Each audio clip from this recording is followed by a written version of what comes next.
واجب الاحترام حاضرین عالی مقام، امت کے اندر دینی زوال شروع ہو چکا ہے اور بہت ساری چیزوں میں دینی زوال آ بھی چکا ہے۔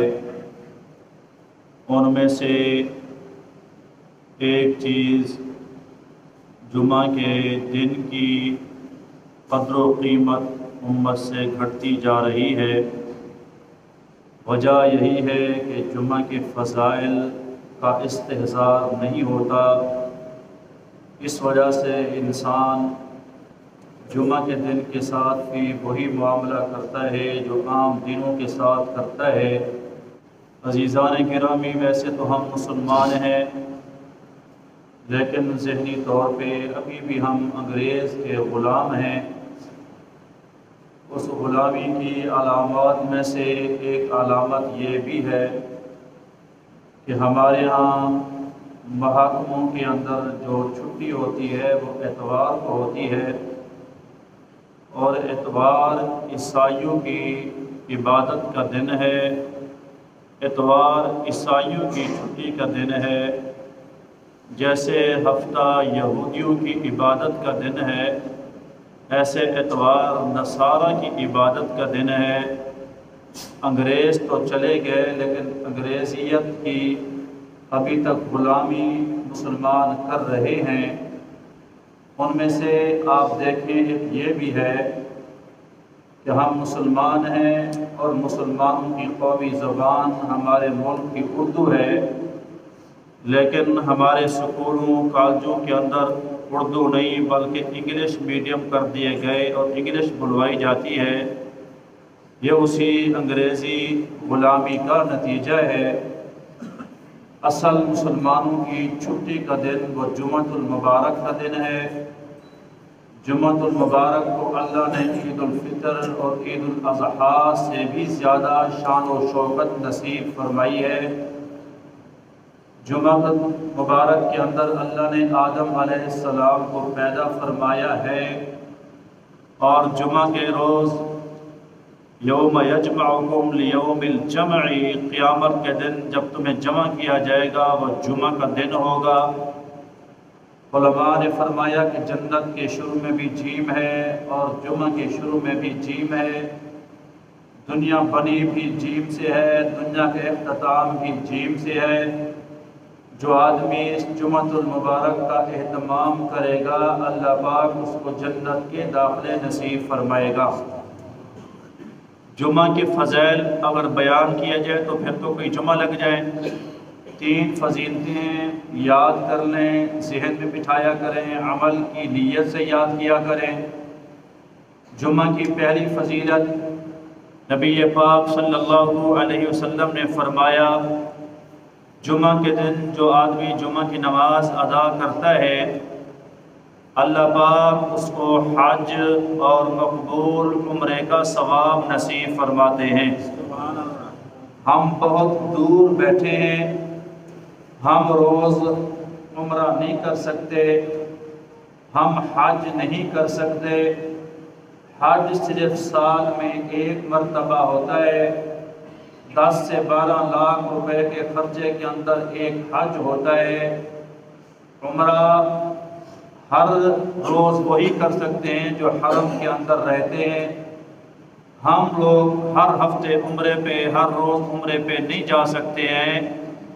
اللہ کے نبی رحمت للعالمین پیغمبر ہیں، امت کے لیے شفیق پیغمبر ہیں۔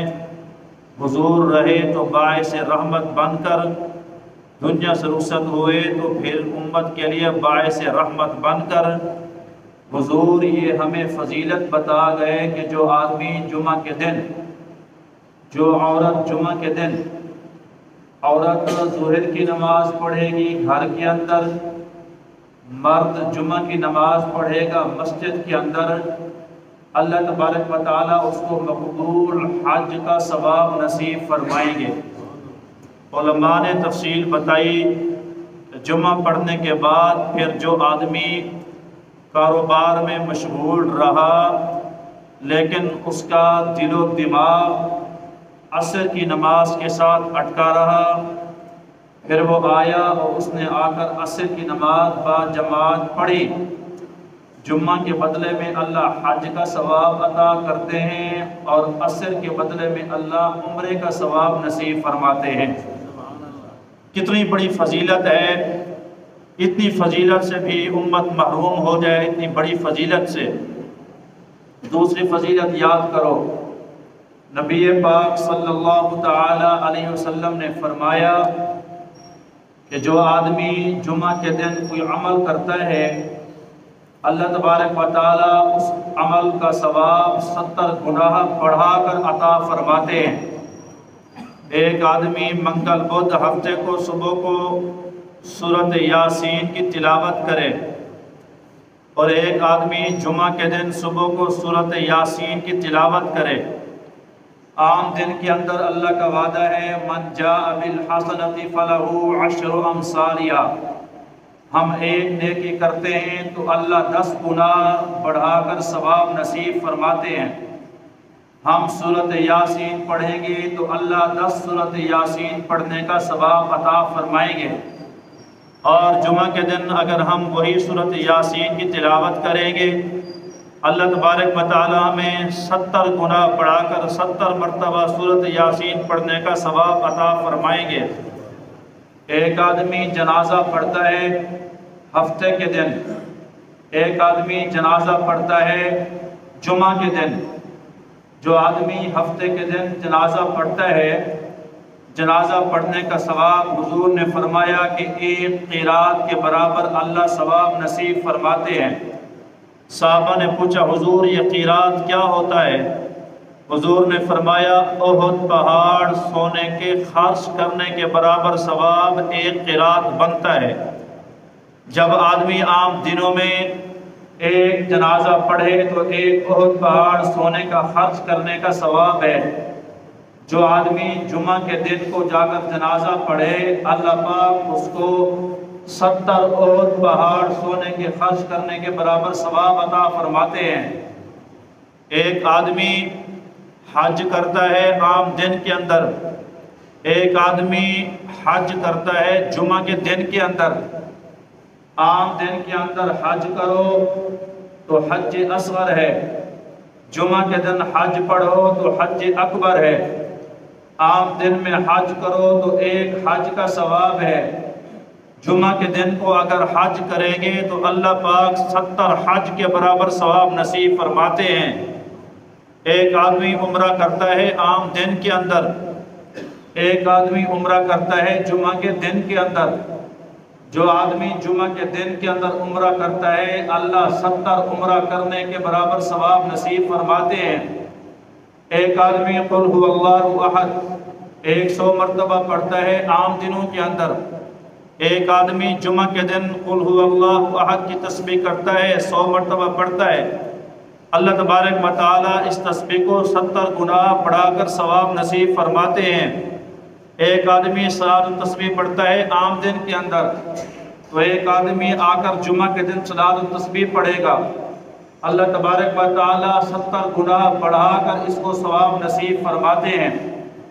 پہلی فضیلت، اللہ کے نبی نے فرمایا جمعہ پڑھنے والے کو حج عمرے کا ثواب اللہ عطا کرتے ہیں۔ دوسری فضیلت، جمعہ کے دن جب بندوں کو فضائل کا علم ہو، یقین جانے پہ دل و جان سے بندہ عبادت میں متوجہ ہوتا ہے، 70 گنا بڑھا کر اللہ ہر عمل کا ثواب نصیب فرماتے ہیں۔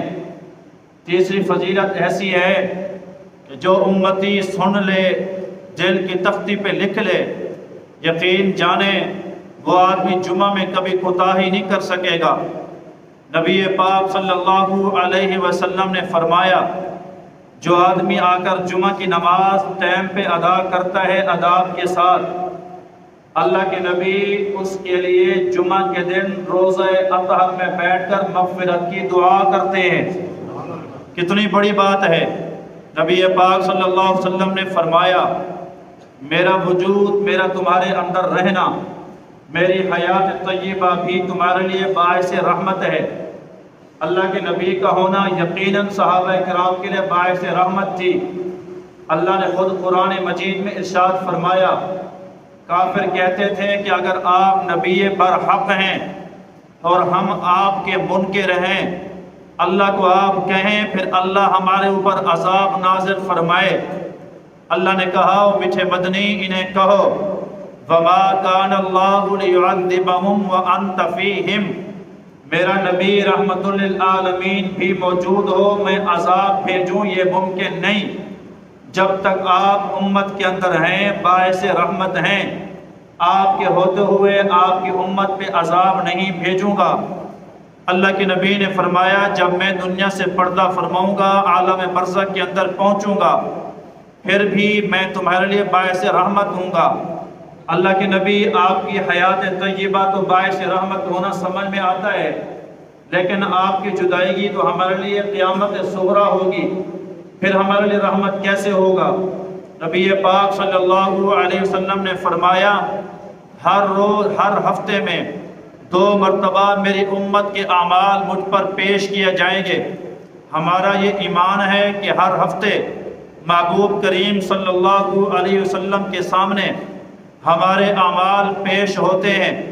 اللہ کے نبی نے فرمایا جو آدمی جمعہ کے دن عبادت کے اندر گزارتا ہے، اطاعت کے اندر گزارتا ہے، اس کے عمل کو دیکھ کر میں محمد خوش ہوتا ہوں، اور جو آدمی گناہ کے اندر اور جناب غلطیوں کے اندر مبتلا ہو جاتا ہے، نبی کریم رؤوف الرحیم صلی اللہ علیہ وسلم نے فرمایا میں اس کے لیے مغفرت کی دعائیں کروں گا۔ اللہ کے نبی روزہ اطہر کے اندر بھی امت کے لیے استغفار اور بخشش کی دعائیں کرتے ہیں۔ اللہ کے نبی نے یہ 3 اہم فضیلتیں ارشاد فرمائی ہیں، اور چوتھی فضیلت دل کی تختی پہ لکھو۔ حضور کریم صلی اللہ علیہ وسلم نے فرمایا کہ جو آدمی جمعہ کی نماز ادا کرے اس کی آداب اور سنتوں کی رعایت کرتے ہوئے، وہ آداب سنتیں کیا ہیں؟ اس کی تفصیل یہ ہے، جمعہ کی تیاری کے اندر سب سے پہلے اپنے ناخن کو جمعہ کا دن تراشنا یہ نبی پاک صلی اللہ علیہ وسلم کی سنت ہے۔ آج کل فیشن چل پڑا، اچھے خاصے نوجوان عورتیں بڑے بڑے ناخن رکھنے کا فیشن، اور یہ ناخن 40 دن کے بعد جب بندہ نہیں کاٹتا، 40 دن کا عرصہ گزر جاتا ہے، اس کے اعمال نامے کے اندر گناہ کبیرہ لکھا جاتا ہے۔ نمبر 2، اپنی مونچھیں بنوانا، مونچھیں تراشنا، مونچھوں کے اندر مبالغہ کرنا، حتیٰ کہ مونچھوں کی جلد نظر آئے، یہ بھی سنت ہے۔ اور مونچھیں رکھنا، یہ جتنے ہماری بھویں ہوتی ہیں ان بھووں کی مقدار کے برابر مونچھیں رکھنا یہ بھی سنت ہے۔ مونچھوں کے اوپر اس طرح چلانا یہ مکروہ ہے، اس طرح نہیں چلا سکتے، ان کو تراش کر چھوٹا کر سکتے ہیں، لب کے آگے نہ آئے، لب کشائی کریں جو رکھتے ہیں۔ یہ دوسرے نمبر پہ جمعہ کی تیاری ہے۔ تیسرے نمبر پہ فرمایا کہ اپنی داڑھی کا خط بنوانا۔ یاد رہے ایک بندہ ایسا جو شراب کو چھپ کر پیتا ہے، ایک بندہ ایسا جو شراب کو چوک و چوراہے کے اوپر پیتا ہے، گناہ تو دونوں ہیں، لیکن شرعام گناہ کرنا یہ بڑی ہلاکت کا ذریعہ ہے۔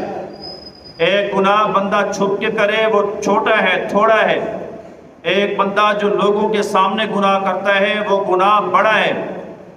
داڑھی رکھنا واجب ہے۔ امام اعظم ابو حنیفہ کے مذہب میں بھی، حضرت امام شافعی رحمۃ اللہ علیہ کے قول کے مطابق بھی، امام مالک رحمۃ اللہ علیہ کے قول کے مطابق بھی، اور امام احمد بن حنبل، سارے ائمہ کا یہی فتویٰ ہے کہ داڑھی رکھنا واجب ہے۔ تینوں طرف سے ایک مشت ہو، دائیں طرف سے بھی ایک مشت ہو، بائیں طرف سے بھی ایک مشت ہو، سامنے کی طرف سے بھی ایک مشت ہو۔ اوپر یہ نرم ہڈی ہے، نیچے ہمارا لبہ ہے، اس کے نیچے تراش کر سکتے ہیں، ہڈی کے آگے تراش کر سکتے ہیں، مٹھ سے زیادہ تراش کر سکتے ہیں۔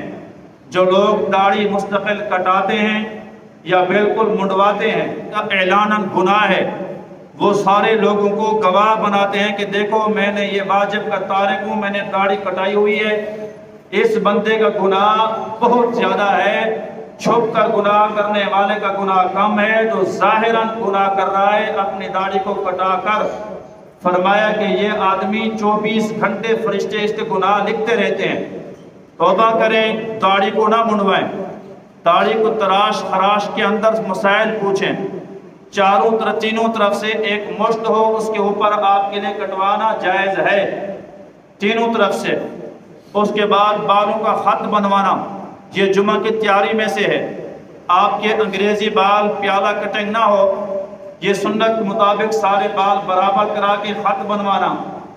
اس کے بعد ہے جناب مسواک کرنا، اس کے بعد ہے استنجا کر کے وضو کرنا، اس کے بعد ہے جمعہ والے دن بغلوں کے بعد یہ بھی تراشنا سنت ہے۔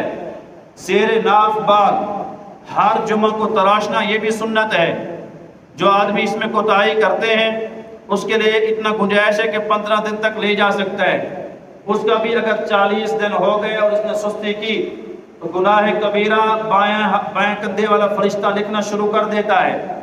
زیر ناف بال بھی ہر جمعہ کاٹیں، بغلوں کے بال بھی ہر جمعہ کاٹیں، مونچھیں بھی ہر جمعہ بنوائیں، بال بھی بنوائیں۔ اس کے بعد مسواک کریں، مسواک کے بعد استنجا وضو کرنے کے بعد غسل کریں۔ غسل بھی اچھی طرح صابن شیمپو لگا کر۔ جو آدمی جمعہ والے دن غسل کرتا ہے، صرف غسل کا ثواب عرض کر رہا ہوں، وہ جب مسجد میں آتا ہے اس کے ساتھ 1000 فرشتہ آتا ہے، 1000 فرشتہ۔ وہ 1000 فرشتہ جمعہ والے دن غسل جو آدمی کرتا ہے اس کے حق میں مغفرت کی دعائیں اور بخشش کی دعائیں کرتا ہے، وہ استغفار کرتا ہے 1000 فرشتہ۔ پھر اس کے بعد نیا زیب و زینت جناب اچھا لباس کرے، زیب تن کرے، سفید لباس ہو یا نیا دھلا ہوا ہو۔ اس کے بعد شریعت کے مطابق تیل لگائے، سرما لگائے، کنگھی کرے۔ کنگھی کرنے کے بعد آدمی خوشبو لگانے کے بعد جب مسجد میں چل کر آتا ہے، اللہ پاک ایک ایک قدم کے اوپر 1 سال کی عبادت کا اور ایک ایک قدم کے اوپر 1 سال کے روزے رکھنے کا اللہ ثواب نصیب فرماتے ہیں۔ آج کل لوگ چھوٹے چھوٹے سفر سے بھی موٹر سائیکل گاڑیوں پہ آتے ہیں، حالانکہ مستحب ہے کہ بندہ پیدل مسجد آئے۔ جو آدمی 100 قدم اٹھائے گا اندازہ کریں کہ اس کے ثواب کتنا ہوگا۔ 1 قدم کے اوپر 1 سال کی عبادت، 100 قدم کے اوپر 100 سال کی عبادت کا ثواب اللہ نصیب فرمائیں گے، اور 100 سال کے روزے رکھنے کا بھی اللہ ثواب نصیب فرمائیں گے۔ تو بھائیو اتنا بڑا ثواب ہے۔ پھر حضور نے فرمایا جو آدمی یہ سنتیں پوری کر کے مسجد آئے اور مسجد میں کسی کا کندھا نہ پھلانگے۔ لوگ آتے دیر سے ہوتے ہیں، کوشش ہوتی ہے کہ مسجد میں پہلی صف میں آئیں، وہ کندھا جو آدمی پھلانگے گا کسی کا، اس کو جہنم کے اوپر پل بنایا جائے گا اس بندے کا، جو یہ اپنے کندھے لوگوں کے پھلانگ کے آگے آتے ہیں۔ نہ کسی کا کندھا پھلانگے اور نہ 2 جماعتوں کے درمیان میں گھس کر بیٹھے، ایک مرض پہ جا پڑاؤ، یہ بھی کام نہ کرے۔ یہ حدیث پاک میں ہے 2 بدوں میں گھسے بھی نہ، جہاں جگہ ملے وہیں پر بیٹھ جائے۔ حضور کریم صلی اللہ علیہ وسلم نے فرمایا ایسے بندے کے اللہ تبارک و تعالیٰ ایک جمعہ سے لے کر دوسرے جمعہ تک جتنا بھی گناہ ہوتے ہیں اللہ سارے ہفتے کے گناہوں کو معاف فرما دیتے ہیں۔ کہ جمعہ کے بعد سبحان اللہ العظیم و بحمدہ، سبحان اللہ العظیم و بحمدہ، یاد کر لیں سبحان اللہ العظیم و بحمدہ۔ جو آدمی اس کی ایک تسبیح کرتا ہے اللہ تبارک و تعالیٰ اس تسبیح کرنے والے کو 1000 نیکیاں نصیب فرماتے ہیں، اور اس کے ماں باپ کو اللہ تبارک و تعالیٰ 24000 نیکیاں نصیب فرماتے ہیں۔ ہم چاہتے ہیں کہ ہمارے بڑوں کی مغفرت ہو جائے۔ یہ جمعہ کا دن ہے جو ہمارے لیے مغفرت کا بھی ذریعہ اور ہمارے بڑوں کی بھی مغفرت کا ذریعہ ہے۔ سبحان اللہ العظیم و بحمدہ مستورات ظہر کی نماز کے بعد پڑھیں، مرد حضرات جمعہ کی نماز کے بعد پڑھیں۔ جو آدمی 100 مرتبہ یہ تسبیح کرے گا اللہ پاک اس آدمی کو 1000 نیکیاں، اللہ تبارک و تعالیٰ اس کے ماں باپ کو 24000 نیکیاں نصیب فرماتے ہیں۔ یہ اہتمام کریں گے انشاءاللہ۔ آج کا ہمارا معمول یہی ہے کہ جناب جمعہ پہ جانا ہے تو بس آپ بھاگتے بھاگتے پہنچنا ہے، اللہ کے نبی نے فرمایا جو آدمی پہلے پہلے آتا ہے اونٹ قربانی کرنے کا ثواب، جو بعد میں آتا ہے پھر گائے قربانی کا ثواب، پھر اس کے بعد جو آتا ہے پھر بکری قربانی کرنے کا ثواب، اس کے بعد جو آتا ہے وہ انڈے کے صدقے کا ثواب ہے۔ اذا خرج الامام، جب امام آ جائے اور خطبہ دینے کے لیے ممبر پہ بیٹھ جائے، پھر فرشتے اپنے رشتہ لپیٹ لیتے ہیں، پھر ان کو ثواب نہیں ملتا، صرف فرض ادا ہوتا ہے، فضیلت نہیں ملتی ہے، صرف فرض کا ذمہ ثابت ہو گیا، ابھی جمعہ تم نے پڑھ لیا، فضیلت اور ثواب تمہیں نہیں ملا۔ اگر اجر و ثواب لینا ہے تو کوشش کیا کریں آپ پہلے پہنچا کریں۔ اللہ کے نبی کے دور میں ایک ہی اذان ہوتی تھی کیونکہ صحابہ پہلے پہنچے ہوتے تھے، پھر آبادی مدینہ کی بڑھ گئی۔ حضرت عثمان بن عفان رضی اللہ تعالی عنہ نے دوسری جمعہ کی اذان کا آغاز کیا۔ پہلی اذان جو ہماری ہوتی ہے ابھی حضرت عثمان کے دور میں ہے، آپ نے فرمایا کہ زور سے اذان دو، لوگوں کے گھر دور دور ہیں تاکہ وہ ٹائم پہ جمعہ کے اندر پہنچ سکیں۔ اذان ہوتے ہی لوگ اپنی مسجد کی طرف دوڑ پڑتے اور چل پڑتے تھے۔ تو بھائیوں یہ مسئلہ ذہن میں پکا لو، حلال کھلاؤ گے اولادوں کو، حلال کھاؤ گے، حلال کماؤ گے، قیامت کے دن آسان ہوگا حساب۔ حرام کمایا، حرام کھایا، حرام کھلایا، اولاد بگڑے گی، قیامت میں حساب مشکل ہوگا۔ جس بندے نے جمعہ کی اذان کے بعد سچ بولا، صحیح تولا، اس نے رزق حرام کمایا۔ تمہاری مرضی ہے کہ تم رزق کو حلال طریقے سے کھاؤ، تمہاری مرضی ہے کہ حرام طریقے سے کھاؤ۔ یہ میں اپنی طرف سے فتویٰ نہیں لگا رہا ہوں کہ مولوی نے نئی بات کر دی۔ اللہ نے فرمایا یا ایھا الذین آمنوا اذا نودی للصلاۃ من یوم الجمعہ فاسعوا الی ذکر اللہ وذروا البیع۔ جب تمہیں جمعہ کی اذان سنائی دے اللہ کے ذکر کی طرف دوڑ پڑو، خرید و فروخت چھوڑ دو۔ اللہ نے دکانیں بند کرنے کا حکم فرمایا۔ اللہ کے حکم کے خلاف جو بندہ کماتا ہے وہ رزق حلال نہیں، وہ رزق حرام کماتا ہے۔ بعض علماء نے تو اتنا سختی کے ساتھ فتویٰ دیا ہے، سختی کے ساتھ، کہ ایک مولوی صاحب نے نکاح کا خطبہ پڑھا، جمعہ کی اذان ہو گئی، اس نے کہا چلو دینی کام ہے، کون سا میں دکانداری کر رہا ہوں، اس نے کہا دو بندوں کو نکاح کرا دوں۔ فرمایا اس بندے کا نکاح نہیں ہوا، یہ ہمیشہ زنا ہو رہا ہے۔ اللہ نے فرمایا تھا تم جمعہ کے ٹائم جمعہ پڑھنے آؤ اور یہ نکاح کے اندر مصروف ہے۔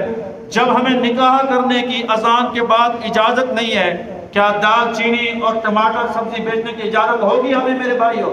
کوشش کریں گے حلال کھائیں گے انشاءاللہ، اولاد کو حلال کھلائیں گے انشاءاللہ، حلال کمائیں گے انشاءاللہ۔